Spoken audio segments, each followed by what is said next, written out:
তাতে এক চোর বাড়িতে ঢুকল।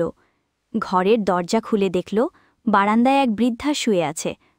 খটখট শব্দে তার ঘুম ভেঙে গেল। চোর তা ঘাবড়ে গিয়ে তাকাতেই বৃদ্ধা বিছানায় শুয়েই বললেন, বাবা, তোকে দেখেই বোঝা যাচ্ছে ভালো ঘরের ছেলে। হয়তো কোনো বড় বিপদে পড়েই এই পথে নামতে হয়েছে। ঠিক আছে, কোনো দোষ নেই তোর। আলমারির তৃতীয় খোপে একটা লোহার সিন্দুক আছে। ওটার ভেতরে যা কিছু আছে সব নিয়ে নিস, চুপচাপ। তবে তোর কাছে একটা অনুরোধ আছে। তুই একটু আমার পাশে এসে বস।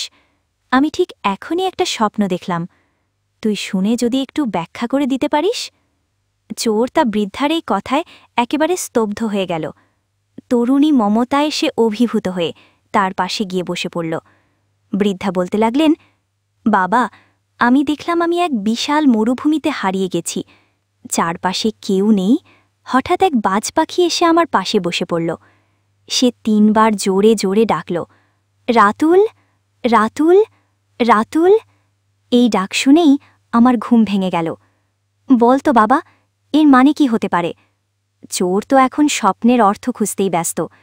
এই সময় পাশের ঘরে ঘুমান্ত রাতুল নিজের নাম বারবার শুনে ঘুম থেকে উঠে এলো।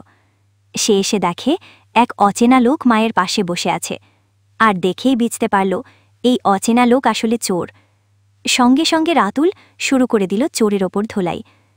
চোর আর কিচ্ছু বলতে পারছে না। বৃদ্ধা বললেন, বেশ তো, আর মারিস না বাবা, এই ছেলে নিজের ভুলের শাস্তি পেয়ে গেছে। চোর কেঁদে কেঁদে বলল, না না, দয়া করে আমাকে আরও মারো, যাতে আমার জীবনে মনে থাকে আমি চোর, স্বপ্ন বিশ্লেষক নই।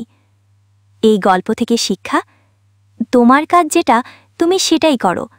অন্যের কাজের মানে খুঁজতে যেও না, তাহলে তুমি উদ্দেশ্য থেকে ছিটকে পড়বে।